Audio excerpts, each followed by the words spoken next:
वैदिकी अमृत ध्यान साधना प्रभात सत्संग में आप सभी साधक साधिकाओं का, उपासक उपासिकाओं का हार्दिक स्वागत है। आइए पूर्व की भांति आज के ब्रह्म मुहूर्त में, आज की ब्रह्म वेला में भी हम उन महान प्रभु पार ब्रह्म परमेश्वर के दिव्य महान स्वरूप का, सच्चिदानंद सर्वशक्तिमान निराकार निर्विकार सर्वज्ञ सर्वांतर्यामी स्वरूप का अजर अमर अभय नित्य पवित्र सृष्टिकर्ता जीवनदाता हर प्राणी के पिता, हर प्राणी की माता, हर मनुष्य के मित्र बंधु सुहृद शुभकर्ता के रूप में अपने जीवन में ध्यान द्वारा अनुभव करें। पूर्व की भांति आज भी हम अपनी आत्मा को इस पावन वेला में परमात्मा के प्रेम में ओतप्रोत करें। वे विधाता जहां हमारे जीवन को रचते हैं, जीवन के निमित्त नाना जगत में व्यवस्थाएं करते हैं, नाना नियमों को बनाते हैं, नाना पदार्थों का सृजन करते हैं, करते रहते हैं, करते चले आ रहे हैं और करते चले जाएंगे। उन्हीं व्यवस्थाओं, उन्हीं नियमों और उन्हीं पदार्थों पर हम सब मनुष्यों के, पुत्र पुत्रियों के, साधक साधकों के जीवन का निर्माण होता है, जीवन का भरण पोषण होता है, जीवन का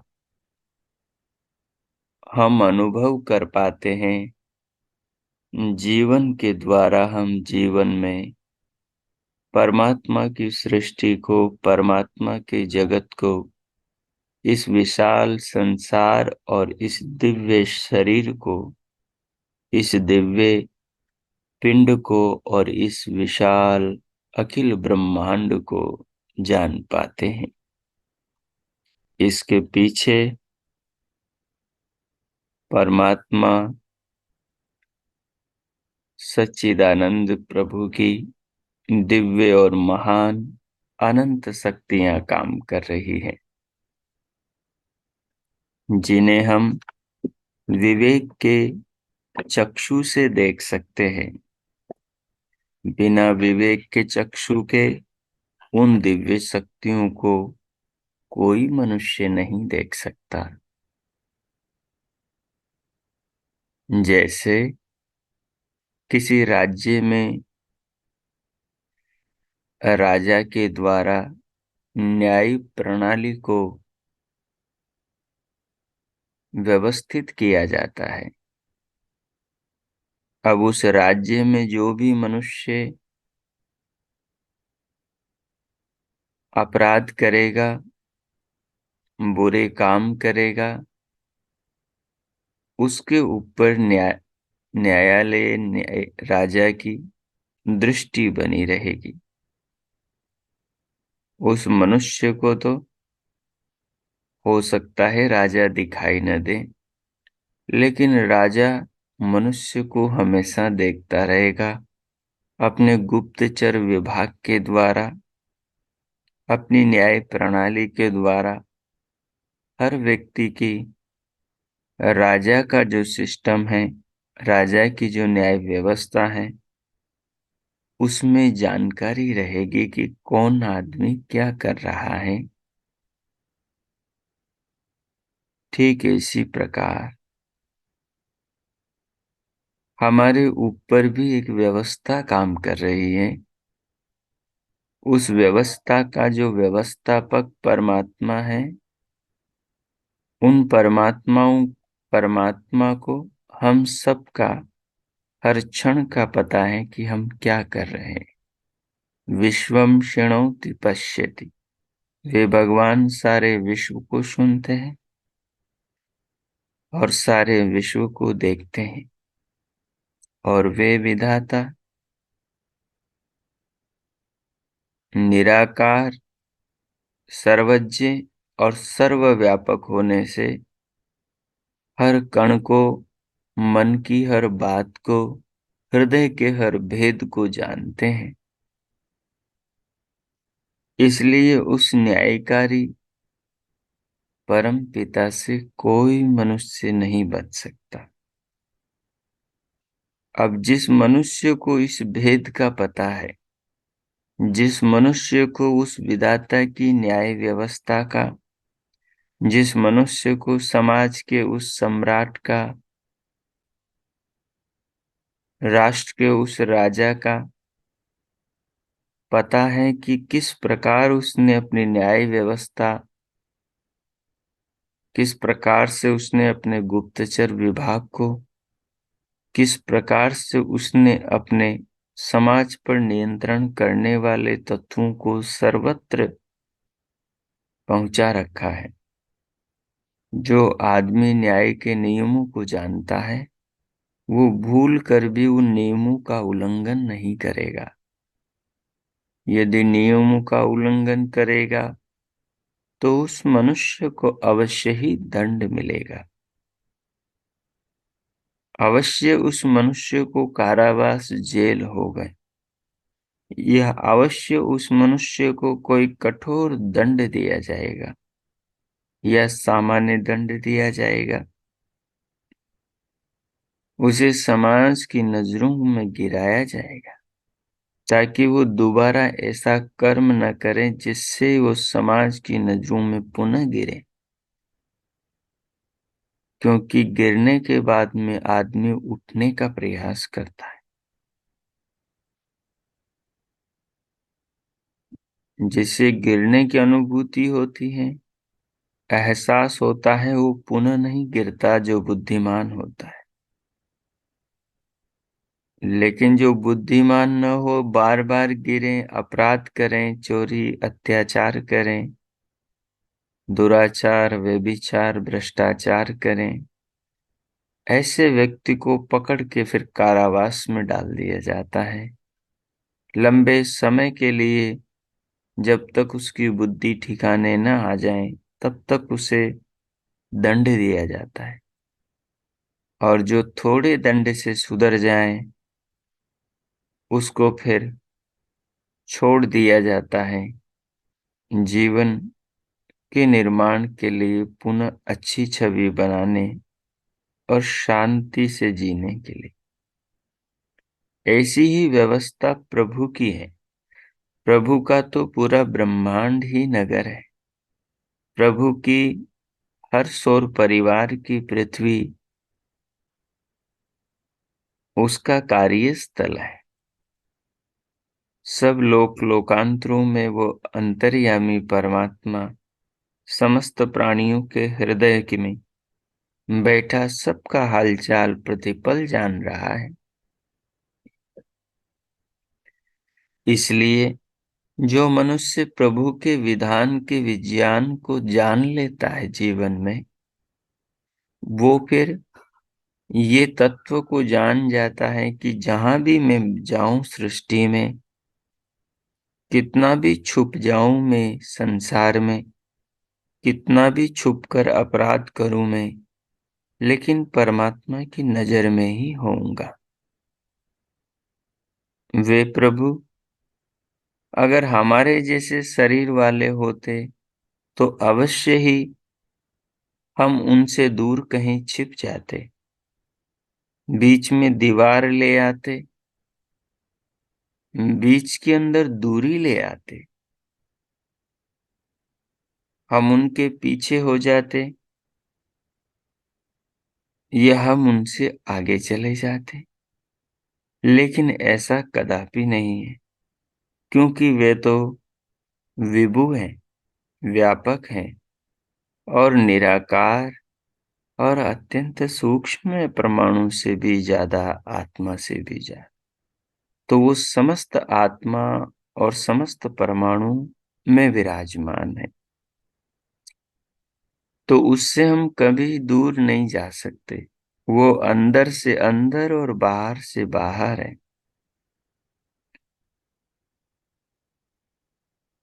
जब मनुष्य प्रभु के इस स्वरूप को समझ लेता है कि भगवान न्यायकारी है और उसके न्याय से संसार का कोई प्राणी बच नहीं सकता, जब इस ज्ञान को मानव प्राप्त कर लेता है, तो फिर वो अपराध करना बंद कर देता है।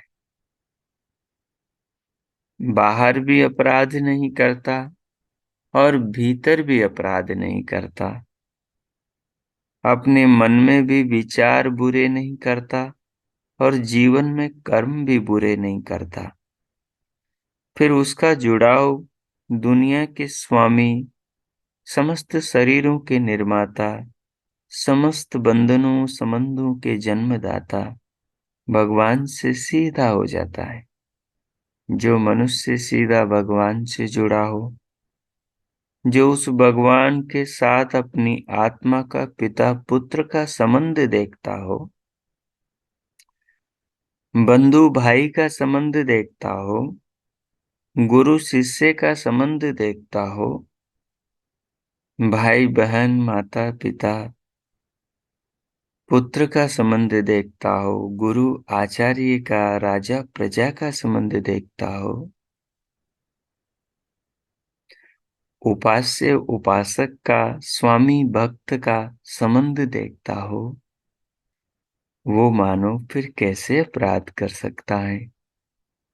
वह कैसे उस प्रभु से दूर हो सकता है जिसने उस प्रभु को सारे जगत में विराजमान तत्व ज्ञान की दृष्टि से, तत्व ज्ञान के चक्षु से देख लिया हो?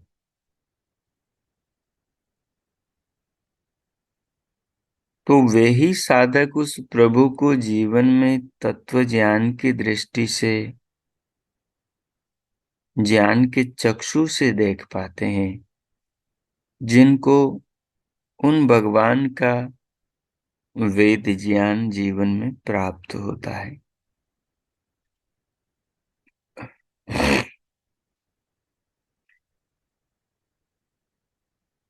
अथर्ववेद में और महर्षि स्वामी दयानंद सरस्वती जी ने संध्या के मंत्रों में मनसा परिक्रमा नामक एक प्रकरण दिया। उसमें मनसा परिक्रमा अर्थात मन से परिक्रमा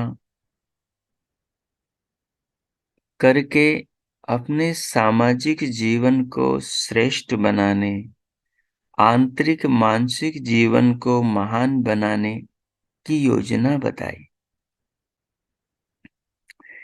एक एक मंत्र में 6 दिशाओं के स्वामी परमात्मा का स्वरूप उपासक को समझाकर उपासक के जीवन को परमात्मा की विभिन्न महान महिमाओं से ओतप्रोत किया गया। उसमें जो पहला मंत्र था, उस पहले मंत्र में प्राची दिशा पहली पंक्ति के भाग में 3-4 विशेष नाम वर्णन किए। उनमें पहला नाम दिशा का प्राची पूर्व रखा गया। पूर्व दिशा में, पूर्व दिशा उसे कहते हैं जो सामने की दिशा हो अपनी। सामने की दिशा सूर्य के सामने जब हम खड़े हो जाते हैं तो सामने की दिशा को पूर्व दिशा कहते हैं।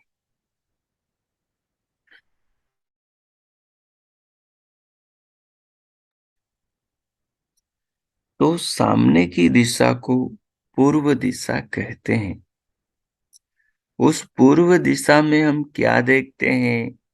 पूरे जगत को प्रकाशमान करने वाले सूर्य देव को देखते हैं। इसी माध्यम से तत्व को समझाया गया भक्त को कि पूर्व दिशा का जो स्वामी ये तेज का देवता सूर्य अग्नि देवता है, वैसे ही मनुष्य जीवन का जो प्रकाशमान करने वाला, मानव के जीवन को ऊंचा उठाने वाला जो जगत का पिता परमात्मा है, उसका एक महान गुण अग्नि के समान ऊंचा उठाना और सबको ज्ञान से प्रकाशमान करना है। जैसे सूर्य को प्रभु ने तेज से प्रकाशमान किया और पूरे लोक को प्रकाश से प्रकाशित किया, वैसे ही इस पूर्व दिशा का, प्राची दिशा का जो देवता वो अग्नि है। और अग्नि प्रभु का नाम इसलिए है क्योंकि अग्नि के गुण प्रभु के गुणों से मेल खाते हैं।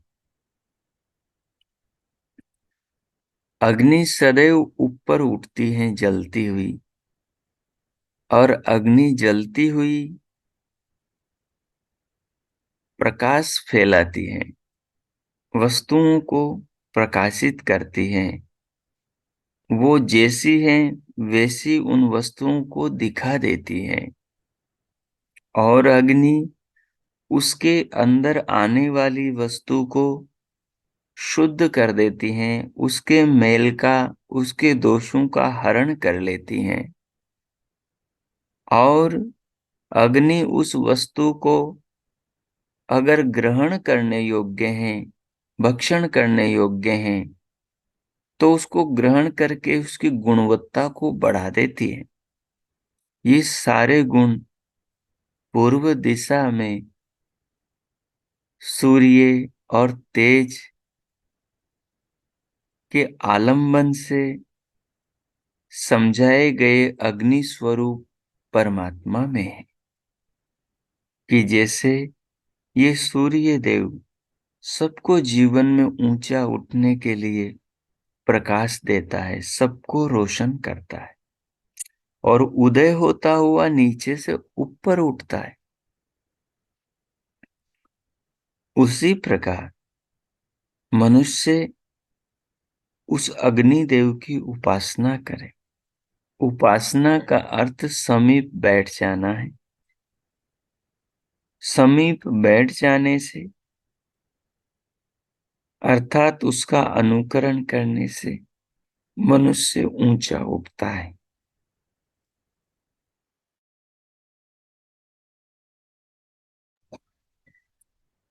अग्नि कैसे ऊंचा उठाती है, वैसे ही अग्नि स्वरूप परमात्मा अपने पुत्र पुत्रियों को, अपने उपासक उपासिकाओं को ऊंचा उठाते हैं। प्रभु जिनका नाम अग्नि है, वे न्यायकारी हैं। उनका न्याय का प्रकाश संपूर्ण जगत में सर्वत्र हो रहा है।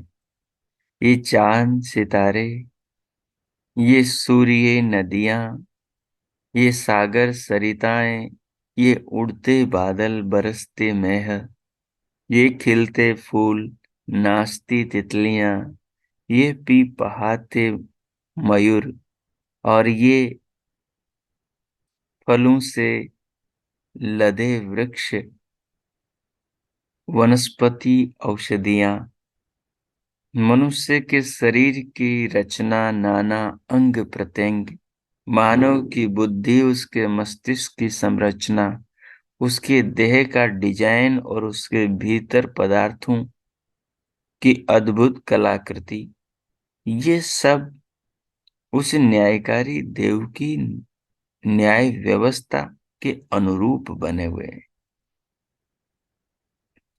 ये सब उसका चमत्कार है। वो कितना बड़ा ज्ञानी है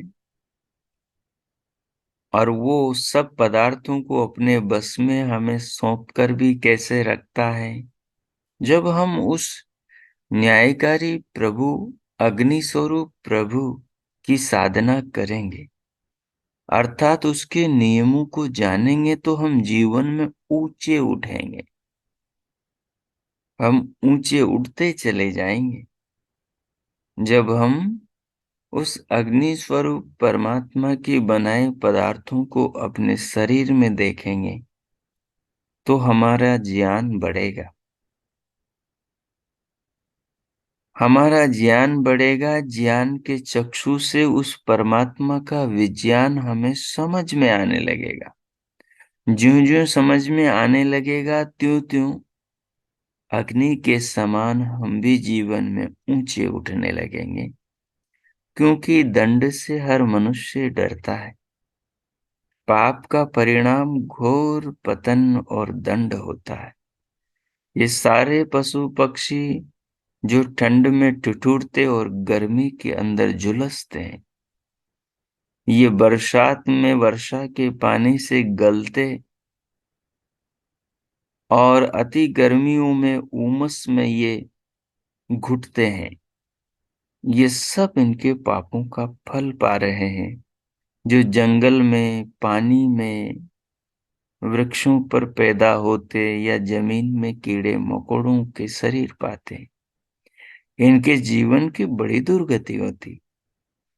ये सब इनके पापों के फल है। इसलिए मानव को चाहिए कि वो अपने समाज में मनुष्यों में भी विभिन्न भिन्नताओं को देखे। उसके पिछले पुनित कर्मों का फल उसे ये मानव जीवन है, और इस जीवन में जो वो पाप करता है, उनका फल उसे इसमें और अगले जन्म में मिलता है।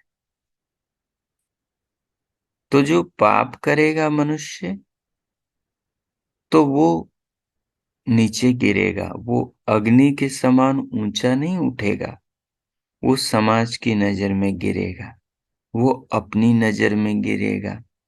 भले ही वो बेईमानी करके धन बहुत बढ़ा ले, लेकिन वो अपनी नजर में गिरता चला जाएगा।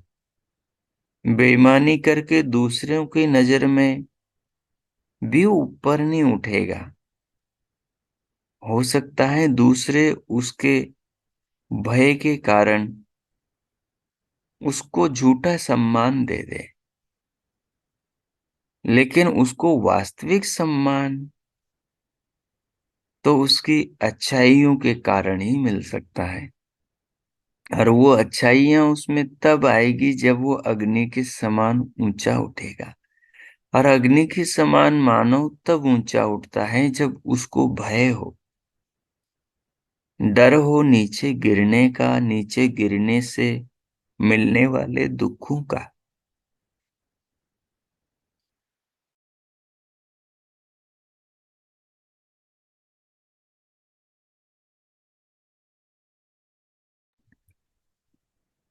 नीचे गिरने से मिलने वाले दुखों का। जब उसे भय होता है, जब वो देखता है कि सब लोग उसका तिरस्कार करेंगे, राजा उसको उठा करके जेल में डाल देगा, जेल में उसको बुरी यातनाएं दी जाएंगी, और अगले जन्मों में बिगड़े संस्कारों के कारण उसे पशु पक्षियों का, कुत्ते भेड़ बकरियों का जन्म मिलेगा। तो वो डरता है और नीचे गिरने से बचता है। फिर वो अग्नि का अनुसरण करता है। अग्नि का अनुसरण तब करता है जब वो न्यायकारी अग्नि देवता को जीवन के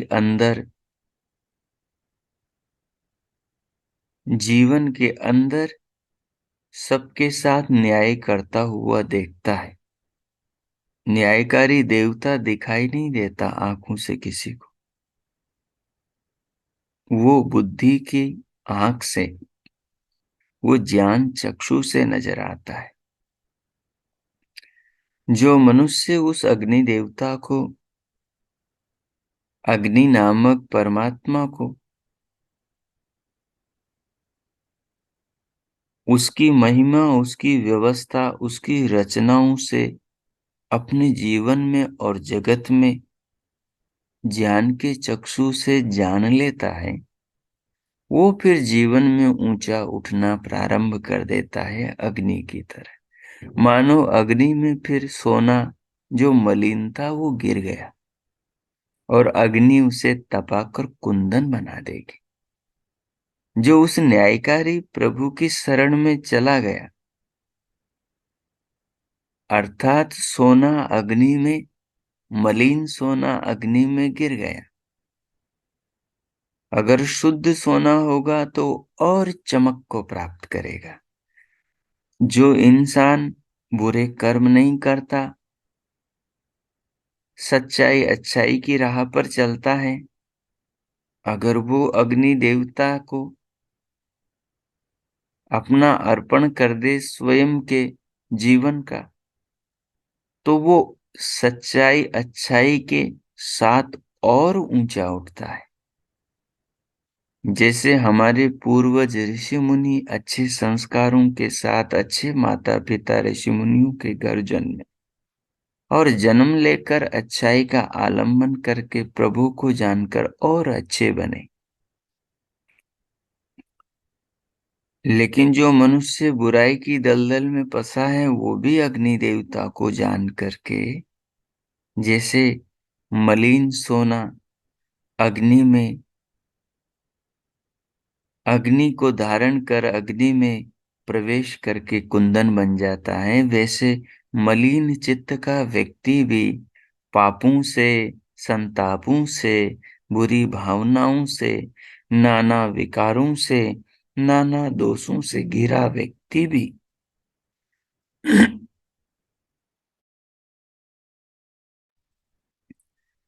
प्रभु की उपासना अर्थात प्रभु में प्रवेश करके अपने आप को कुंदन, अपने आप को चमकता सितारा बना सकता है। जैसे कोहेनूर का जो हीरा है, वो एक फलक से सूर्य का प्रकाश लेता है और बाकी फलकों से उस प्रकाश को बांटता है। और हमेशा चमकता रहता है।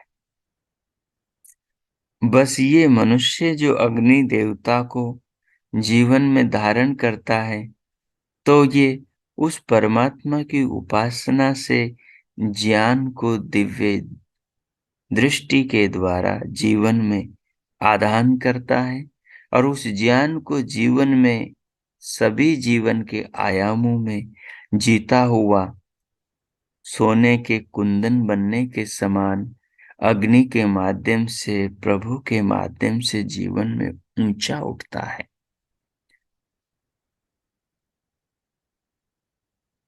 और अंततः प्रभु को पा जाता है। तो मनसा कर्मा परिक्रमा अर्थात मन को इस प्रकार के ज्ञान विज्ञान से संसार की 10 दिशाओं के अंदर परिक्रमा भ्रमण कराया जाए, जिससे उस महान प्रभु को आसानी से मन द्वारा आत्मा जान सके, चित्त द्वारा आत्मा जान सके और चित्त को पावन कुंदन अग्नि के समान प्रकाशमान कर सके कि जो भी चित्त में बुरे संस्कार हैं, जैसे अग्नि जलकर आसपास की हर वस्तु को यथावत दिखा देती है, वैसे ही परमात्मा का ज्ञान प्राप्त होने से मनुष्य के जो संस्कार हैं, वो भी उसके बुरे संस्कारों को प्रकाशित कर देते हैं और मनुष्य की आत्मा को उसकी बुराई, अपने भीतर की बुराई नजर आने लगती है और उस बुराई को वो निकाल करके फेंक देता है। सो आइए इस प्रकार हम उन महान प्रभु का अपने जीवन में, जगत में, संसार और शरीर में विचार करें और ध्यान के द्वारा अपने आप को उन अग्नि स्वरूप न्यायकारी प्रभु की उपासना में प्रवेश कराएं। जो चिंतन सुना आपने, उसको आधार बनाकर अब अगले 10-15 मिनट आप प्रभु का ध्यानमय चिंतन करेंगे। जिस किसी आसन पर बैठे हैं, उससे व्यवस्थित कर लें। कमर, पीठ, गर्दन को सीधा सहज रखें। दोनों हथेलियों को गोद में रख लें। नेत्रों को बंद और पलकों को सहज रखें। सिर से पांव तक के प्रभु से मिले शरीर को अनुभव करें।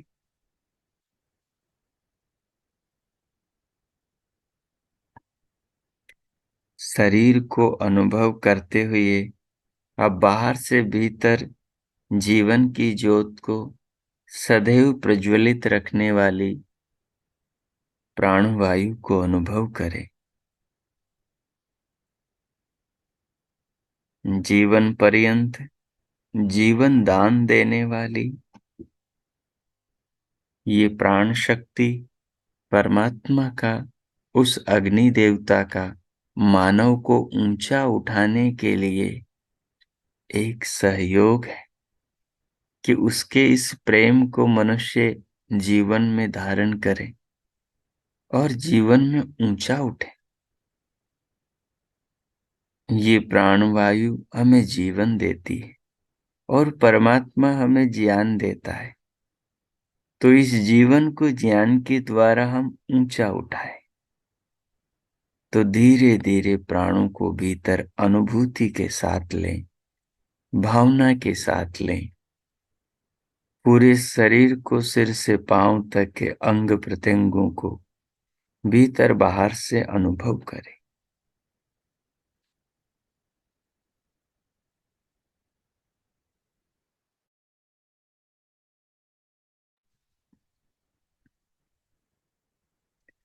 अनुभव करते हुए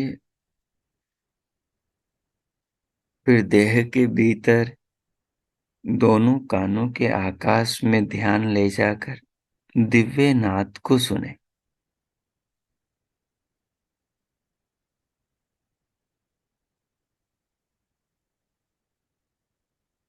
प्राणों को भीतर भर के रोक लें।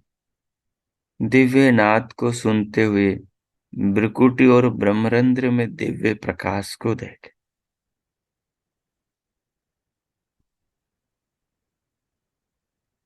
देखते, सुनते और अनुभव करते हुए श्वास को रोककर प्रभु के निज नाम ओम का मानसिक जप करें। 3-4 मिनट तक प्रभु नाम का मानस जप, जो अभी चिंतन किया उसका भाव रखें भीतर। चिंतन न करें, केवल भाव रखें। और शरीर में जो अनुभव हो रहा है, इन अनुभूतियों को अनुभव करते हुए अपने आत्मा को अनुभव करें कि मैं चेतन आत्मा प्रभु से मिले शरीर को अनुभव कर रहा हूँ, प्रभु के नाम का मानस जप कर रहा हूँ और अपने अंतकरण को पावन कर रहा हूँ। प्रभु के प्रेम श्वास प्राण को धारण कर रहा हूँ। प्रभु ने जो शरीर के भीतर अनंत वस्तुएं बनाई हैं, अनंत कोशिकाएं, ऊतक कोष्ठक अंग प्रत्यंग बनाए हैं, उनसे निकली अमृत ध्वनि को नाद को सुन रहा हूँ। और जो मस्तिष्क में भ्रुकुटी में ब्रह्मरंध्र में जो मेरा अंतकरण और उसके जो घटक हैं, उनके दिव्य प्रकाश की ज्योतियों का दर्शन कर रहा हूँ। और इन सब के अंदर अपने आत्मा को अनुभव के साथ नियुक्त रखें और इस दिव्य ध्यान का अनुभव करें। 4-5 मिनट बाद फिर जो चिंतन अभी हम कर रहे थे, सूर्य, अग्नि देवता, न्याय व्यवस्था से प्रभु कैसे मानव को ऊंचा उठाते हैं, फिर उसका आप बाद में 10 मिनट चिंतन करेंगे। अब मैं मौन होता हूं, प्रारंभ करें। ओ कीजिए।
हो, हो। इस प्रकार प्रभु के जीवन में ऊपर उठाने वाले स्वरूप अग्नि, न्यायकारी गुण का ध्यानमय चिंतन करते हुए और देह के भीतर प्रभु की दिव्य रचनाओं, दिव्य कृपाओं, उनके प्रेम का अनुभव करते हुए श्वास का, प्राण का, दिव्य नाद, दिव्य प्रकाश का और प्रभु नाम का मानस जप जपते हुए पूरी देह को स्वात्मा अनुभविता आत्मा द्वारा, स्वयं द्वारा अनुभव करते हुए इन अंगों के विज्ञान में प्रभु की अद्भुत चित्र विचित्र महिमा का अनुभव करते हुए पश्चात जीवन को ऊंचा उठाने वाले चिंतन के द्वारा, ध्यानमय चिंतन के द्वारा अपने मानस को पावन, संस्कारों में विकास, वृद्धि और दिव्य ज्ञान की दृष्टि को विशिष्ट विकसित करते हुए जो अनुभव किया उसे आत्मसात करें और प्रभु का धन्यवाद करें। भगवान के प्रति धन्यवाद और कृतज्ञता के भावों से स्वयं को भरा हुआ अनुभव करते हुए जीवन में ऊपर उठने के संकल्प के साथ प्रभु को न्यायकारी अग्नि के समान ऊपर उठाने वाला अनुभव करते हुए उनके प्रति कृतज्ञता हृदय में रखते हुए अब भीतर से स्वयं को बाहर लाएं। उसके लिए दोनों हथेलियों का परस्पर घर्षण करें। उष्ण हथेलियों से मुखमंडल का स्पर्श करें। फिर उंगलियों के मध्य से पलकें खोलते हुए भीतर से बाहर स्क्रीन पर देखें।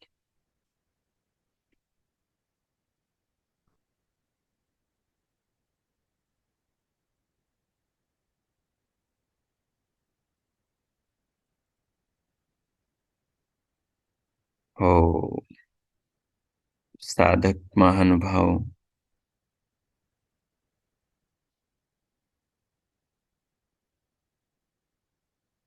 जिस प्रकार हमने अभी ध्यान में जीवन को ऊपर उठाने वाले परमात्मा के न्यायकारी स्वरूप अग्नि स्वरूप पर विचार किया, उसी प्रकार ये जो गीता का ज्ञान है जो निरंतर हम ध्यान के बाद में प्रतिदिन चिंतन करते हैं, गीता के ज्ञान को जीवन में उतार और समझ रहे हैं, गीता के दृष्टिकोण को जो जीवन के आर पार, विषयों के आर पार, व्यक्तियों के आर पार हमें वस्तुओं का वास्तविक स्वरूप, पदार्थों का और जीवन का वास्तविक दर्शन कराता है। जहां भी व्यक्ति किसी भी अधर्म कार्य में प्रवृत्त होता है, जहां भी व्यक्ति किसी लोभ में, लालच में और मोह में, अविद्या में फंस जाता है, वहां से उसे यही दृष्टिकोण बाहर निकालने में मदद करता है। अंधेरे में आदमी रास्ते में चले तो कई प्रकार की समस्याओं का सामना करना पड़ता है और उसमें आदमी की जान भी जा सकती है। जगह जगह कांटे, कंकर, पत्थर चुभेंगे, ठोकरें लगेंगी, कष्ट होगा। हो सकता है कहीं गड्ढा हो, कुआं हो, खाई हो, उसमें गिर पड़े और जान भी चली जाए। ज्ञान के बिना मनुष्य के जीवन में, कर्म के क्षेत्र में सिवाय अंधकार के और कुछ नहीं होता। जीवन में ज्ञान से ही उजाला होता है। एक देखना भौतिक चक्षुओं से होता है, दूसरा देखना ज्ञान चक्षुओं से होता है। श्री कृष्ण अर्जुन को ज्ञान चक्षु दिव्य दृष्टि देते हैं। उस दृष्टि का नाम ज्ञान चक्षु है। दिव्य दृष्टि दिव्य ज्ञान की दृष्टि है। गीता को पढ़ने और समझने से जीवन में वही दिव्य दृष्टि गीता के हर अध्येता को प्राप्त होती है, गीता के हर पाठक को प्राप्त होती। दिव्य दृष्टि नामक की कोई काल्पनिक वस्तु नहीं है। दिव्य दृष्टि नाम की ज्ञान दृष्टि है, जो मनुष्य के भीतर शास्त्र के ज्ञान विज्ञान से पदार्थों के वास्तविक स्वरूप और उनके चिंतन से उत्पन्न होती। श्री कृष्ण मोह से ग्रसित सज्जनों के मोह में फंसे हुए रोते बिलखते युद्ध नहीं करूंगा गोविंद ये कह के रथ के पीछे चुप होकर बैठ जाने वाले अर्जुन को, विलाप करते हुए अर्जुन को, प्रार्थना करते हुए अर्जुन को कि मेरा मार्गदर्शन करो, श्री कृष्ण उसका मार्गदर्शन कर रहे हैं। उसको जीवन को देखने की एक सुलझी हुई वास्तविक दृष्टि दे रहे हैं, दिव्य दृष्टि दे रहे हैं, जिससे वो जीवन को समझें, जिससे वो समस्त नातों रिश्तों अधर्म अन्याय के कुचक्र को समझकर इन मोहों से ऊपर उठकर धर्म के क्षेत्र में धर्म के लिए युद्ध करें। पीछे हमने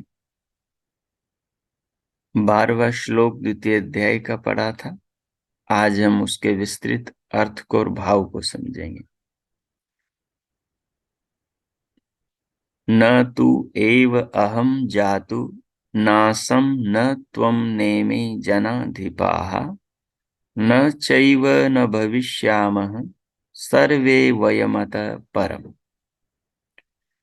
न त्वेवाहं जातु नासं न त्वं नेमे जनाधिपाः न चैव न भविष्यामः सर्वे वयमतः परम्। मैं कदाचित नहीं था, यह ठीक नहीं।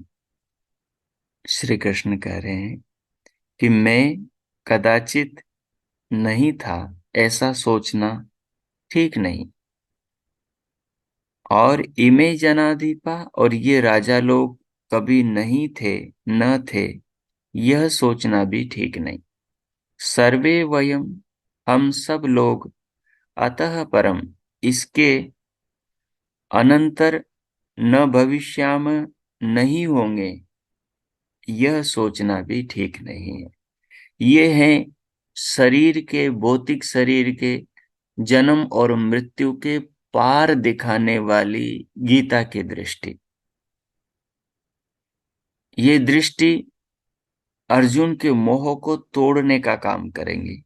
ये दृष्टि अर्जुन को मोह से बाहर निकालने का काम करेंगे। अर्जुन अटका हुआ है कि इन लोगों को मैं मारूंगा जो मेरे स्वजन है।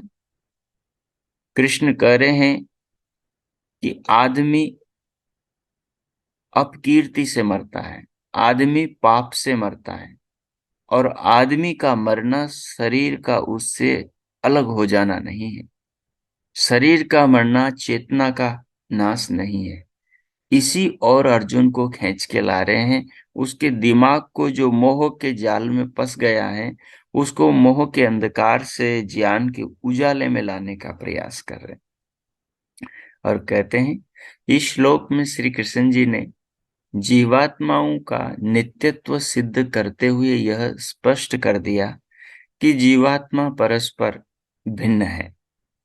इस श्लोक के भाष्य में स्वामी शंकराचार्य लिखते हैं कि यहाँ जीवात्मा में जो बहुत्व वर्णन किया गया है, वह देहों के भेद के अभिप्राय से वर्णन किया है, आत्मा के भेद के अभिप्राय से नहीं।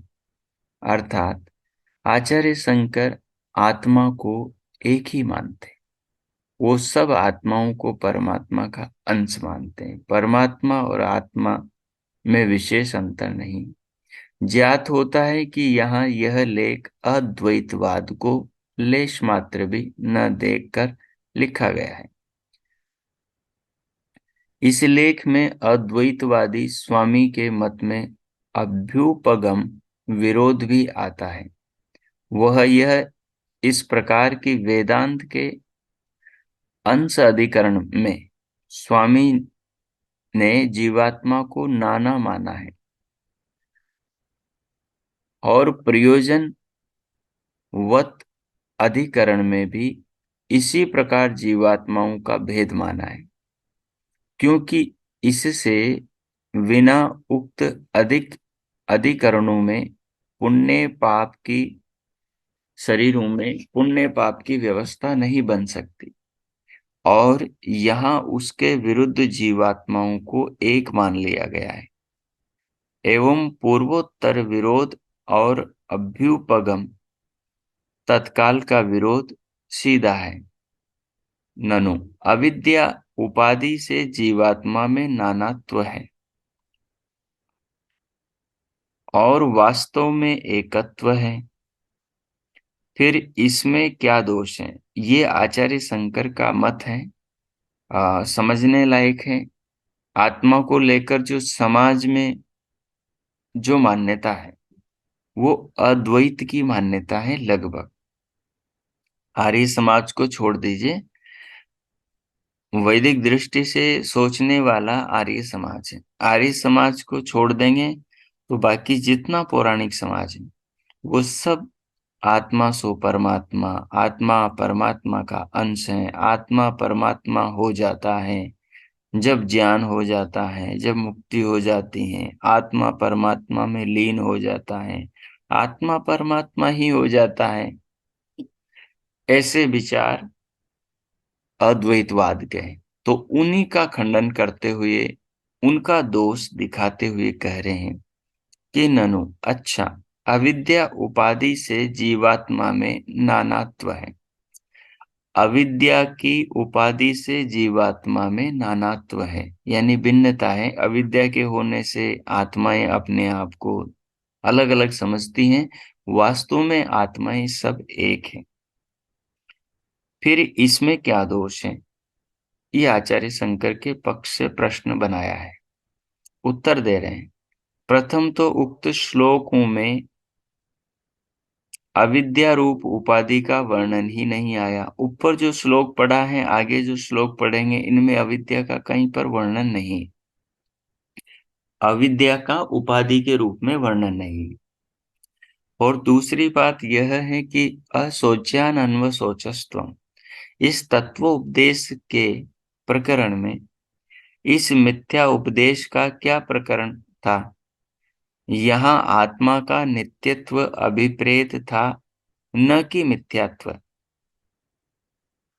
यहाँ आत्मा का नित्यपना बताया गया है। इसमें असोच्यान अन्वशोचस्त्वम, यानी जो सोचने जिनका शोक करने योग्य नहीं है, उनका शोक तू कर रहा है।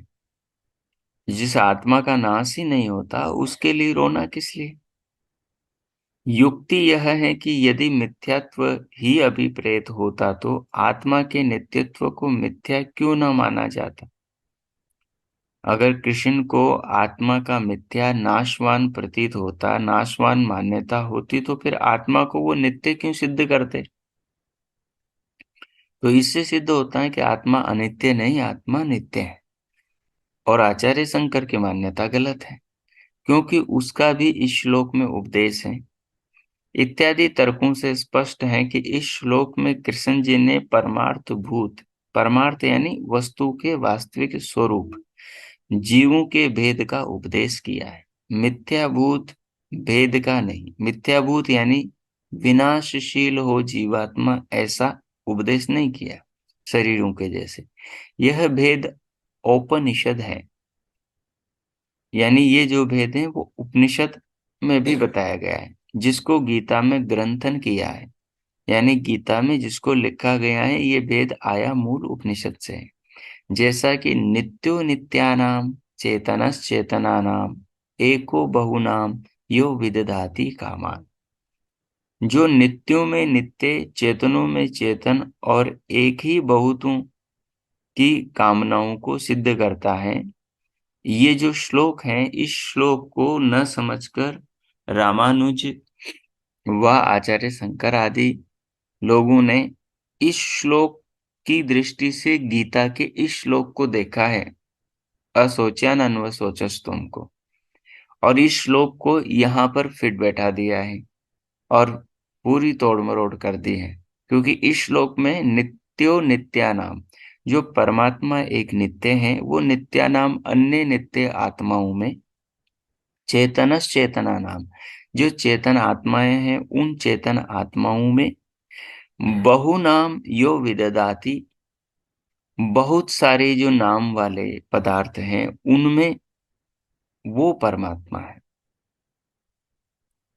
उस परमात्मा की उपासक को कामना करनी चाहिए। उस परमात्मा को सब चेतनों में दिव्य चेतन या विराजमान या अंतरामी अंतर्यामी जानना चाहिए। वो बहुतों में भी एक है, परमात्मा एक है, सबके अंदर सबके बाहर सब में विराजमान वो परमात्मा एक है, उसे ऐसा जानना चाहिए। इसको तोड़ मरोड़ करके अर्थ का अनर्थ करते हुए जो स्वामी रामानुज इस श्लोक पर यह लिखते हैं, अज्ञान कृत भेद दृष्टिवाद हेतु परम पुरुषस्य परमार्थ दृष्टेर निर्विशेष विशेषक विशेषक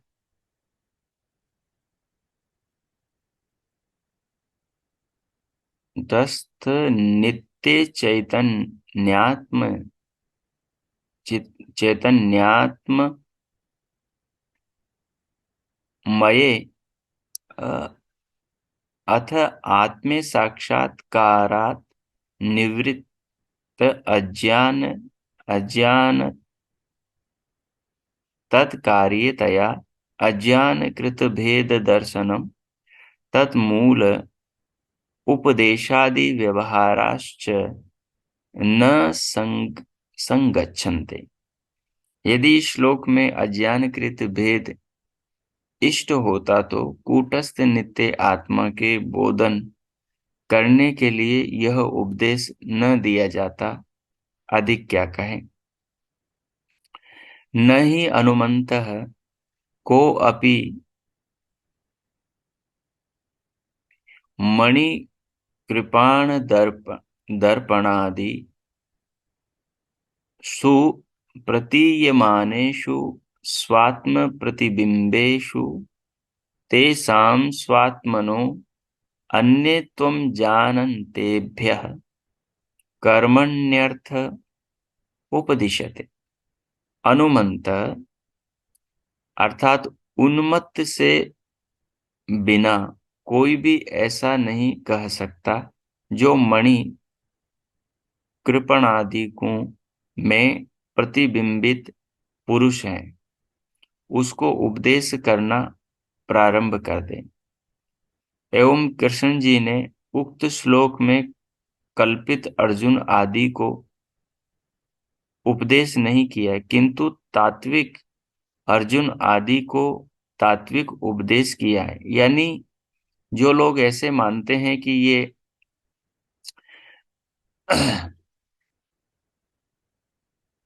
अर्जुन आदि जो पात्र हैं वो काल्पनिक है। दूसरी दृष्टि ये है कि जो आत्मा है वो परमात्मा का अंश है और वो कल्पना और अविद्या से अपने आप को अलग समझते हैं। तो उस अविद्या से अलग समझी हुई आत्मा अर्जुन को कृष्ण का उपदेश है। तो ये ऐसा समझते हैं जो वो ठीक नहीं है। इससे मायावादियों का मत स्पष्टतया खंडन हो जाता है। यदि आत्मा नित्य है तो उसमें जन्म मरणादि व्यवहार क्यों होते हैं? यदि आत्मा नित्य है तो उसमें जन्म मरणादि व्यवहार क्यों होते हैं? इसका उत्तर अगले श्लोक में है। देहिनोऽस्मिन् यथा देहे कौमारं यौवनं जरा तथा देहांस्तरप्राप्ते धीरस्तत्र न मुह्यते।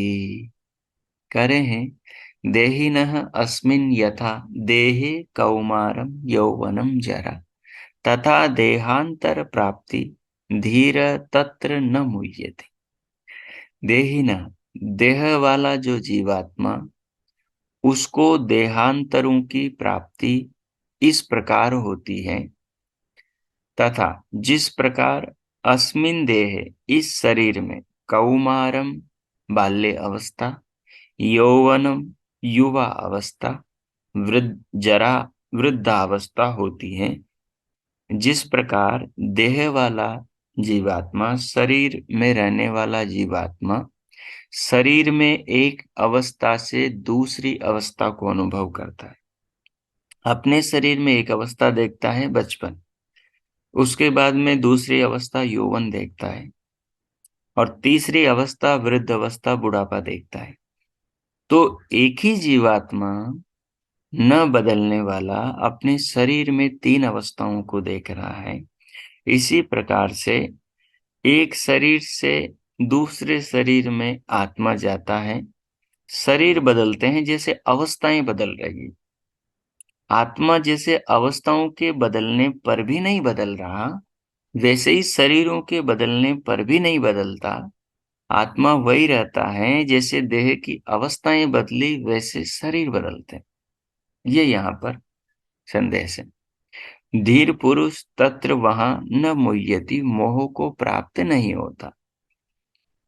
तात्पर्य यह है कि जैसे कोई पुरुष युवा होने पर रोने नहीं बैठ जाता कि मेरा कुमारपन चला गया, इसलिए मैं नष्ट हो गया, किंतु वह यह समझता है कि यह स्थूल शरीर अनित्य है और एक देह में अनेक अवस्थाएं होती एवं जीवात्मा के अनित्य शरीर अनेकदा उत्पन्न होते और अनेकदा नष्ट होते। धीर पुरुष इनमें मोह नहीं करते। इस श्लोक से चार्वाक के मत का भी खंडन स्पष्ट रीति से होता है, क्योंकि चार्वाक भी शरीर को ही सब कुछ मानते हैं। ननु, इसके आगे का 14वां सूत्र है, 14वां श्लोक है। ननु, अच्छा, जब यह जन्म मरणादि भाव अनित्य हैं, तो जीव को इनके ग्रहण तथा त्यागादिकों में दुख क्यों होता है?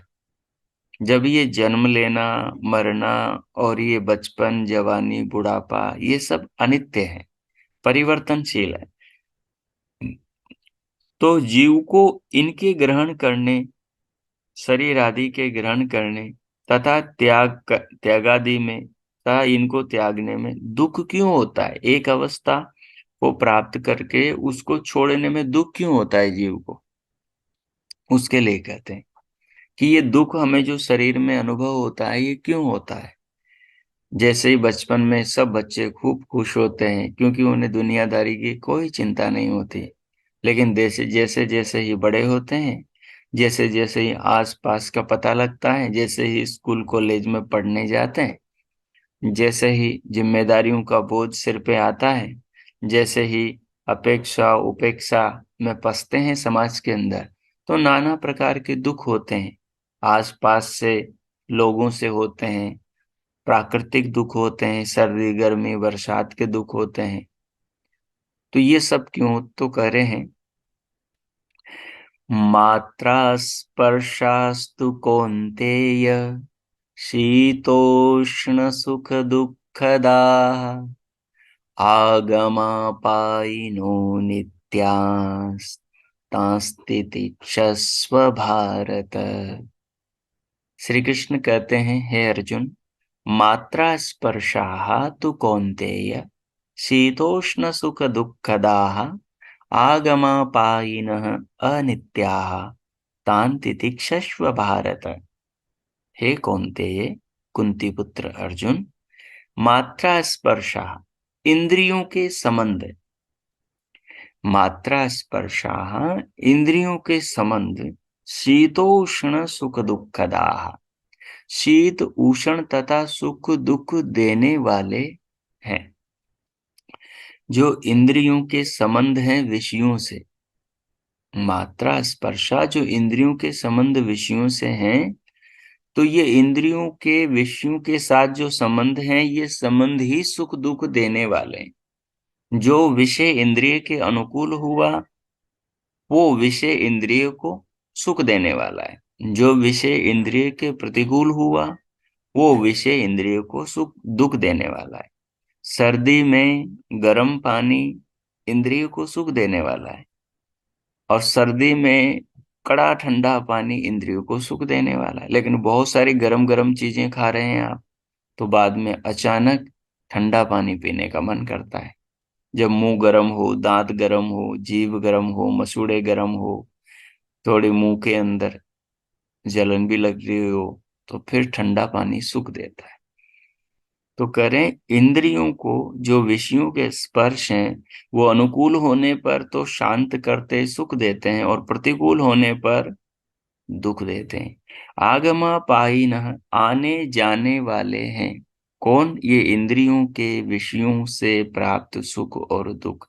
आगमा पायिनः, आने वाले और जाने वाले हैं।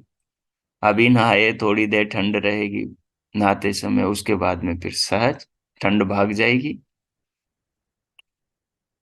अनित्य है, ये सारे सुख हैं वो अनित्य है। खीर खाई, खा रहे हैं तब तो सुख मिल रहा है, लेकिन थोड़ी देर में दुख देगा। लोग आजकल बड़े महंगे ऐसे कपड़े पहनते हैं, और विशेष करके महिलाएं जो शादी पार्टी आदि में जाती हैं, तो आजकल के ऐसा फैशन चला है कि भली ठंड के दिन भी हो, लेकिन ऐसे आधे कपड़े पहनते हैं जिसमें उनका चमड़ा दिखाई देता है, और बाहर से फिर इतनी ठंड होती है जिसमें लग लग धूसती रहती है, फिर बीमार हो जाती है घर जाके। तो ये जो सब, अब ये किस लिए? उस समय दुख मिल रहा है, एक तरफ दिखाने का भाव है तो उससे दुख मिल रहा, उससे सुख मिल रहा है। दूसरी तरफ बाहर सर्दी का प्रकोप है तो उससे दुख मिल रहा है। लेकिन ये दुख और सुख कितनी देर रहता है? जब तक पार्टी में है, जब तक लोग देख रहे हैं, तब तक मन में व्यक्ति को सुख होगा। लेकिन दूसरी तरफ सर्दी का कहर भी पड़ रहा है तो उससे उस समय दुख होगा। और जैसे ही घर आ जाएंगे और कपड़े पहन लेंगे और ओढ़ लेंगे कुछ, तो उसके बाद में वो दुख दूर हो गया। ठीक है, लेकिन जो लोगों के देखने से सुख मिल रहा था, अब वो सुख भी चला गया। ठीक है, ऐसे ही ऐसे ही अच्छे कपड़े, कई लोग बहुत महंगे और भारी कपड़े पहन लेते हैं, अब उनको ढोना पड़ता है, तो उन कपड़ों से फिर उनको ढोना भी पड़ता है। और नए कपड़ों के कई कपड़े लाइलॉन के होते हैं, चमड़ी को जलाने भी लगते हैं। अब एक तरफ तो दिखाने की दृष्टि से तो सुख मिल रहा है, लेकिन उसको, उससे जो चमड़ी को कष्ट हो रहा है, उससे दुख भी मिल रहा है। तो ये दुख और सुख आते जाते हैं।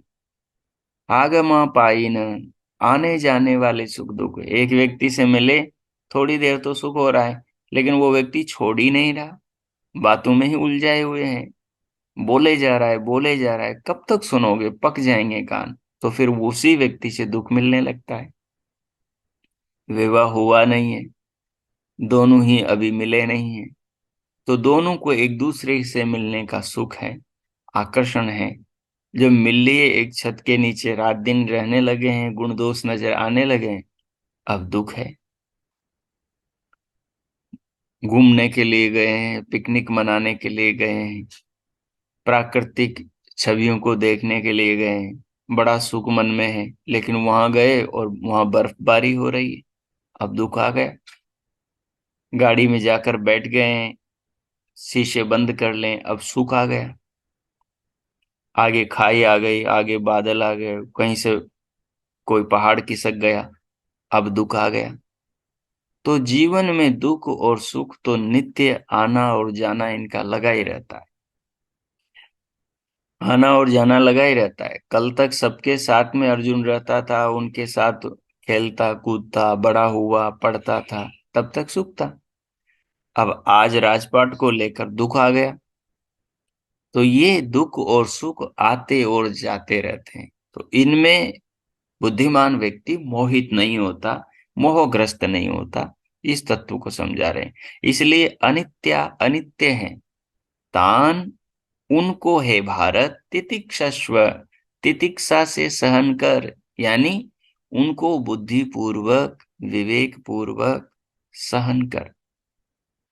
सुख और दुखों को सहन कर, उनमें मोहित मत हो, उनमें डूब मत जा, उनको सहन कर। भाष्य। नियंते आभिर्विषया इति मात्रा इंद्रियाणि, जिनसे विषयों का ज्ञान होता है उन इंद्रियों का नाम मात्रा है।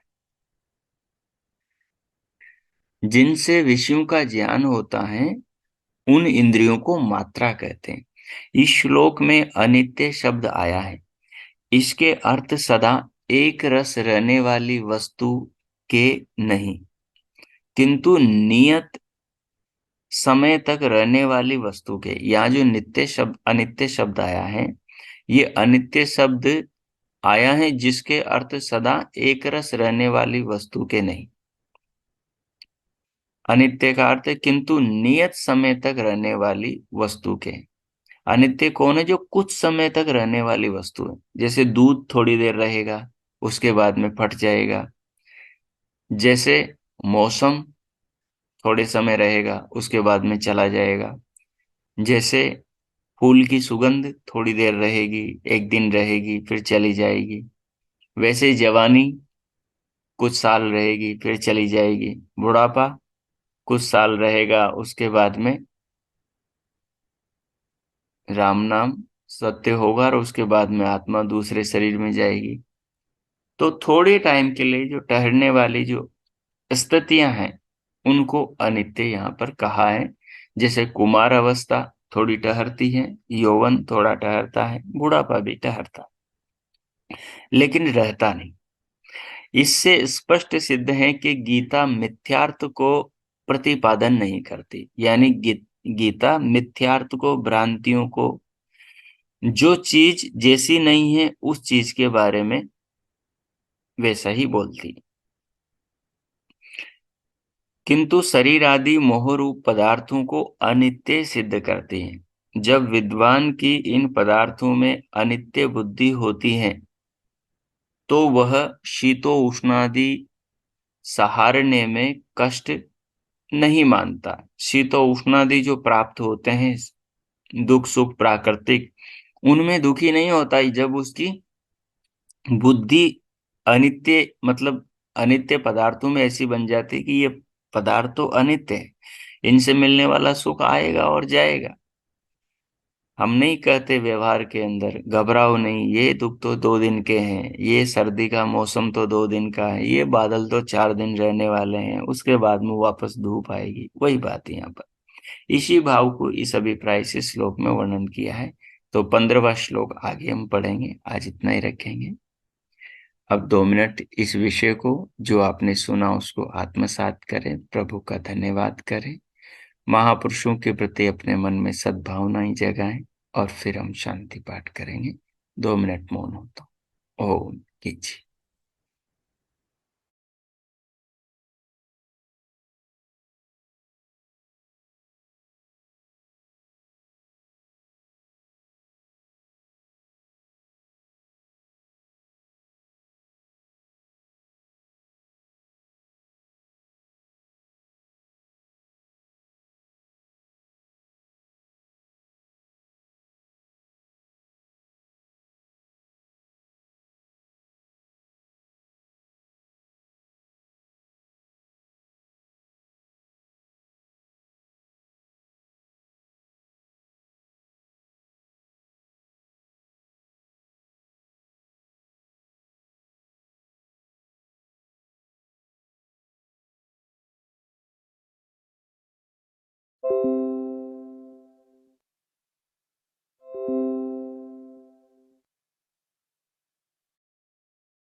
ओ ओ इस प्रकार गीता के श्लोकों के भाव को आत्मसात करते हुए और जगत पिता जगदीश्वर परमेश्वर का धन्यवाद करते हुए, महापुरुषों के प्रति, पूर्वजों के प्रति हृदय में सद्भावना रखते हुए और जो ध्यान में चिंतन किया था उसको जीवन का संकल्प बनाते हुए अब हम शांति पाठ करेंगे, प्रभु के प्रति हृदय में आस्था भाव रखते हुए।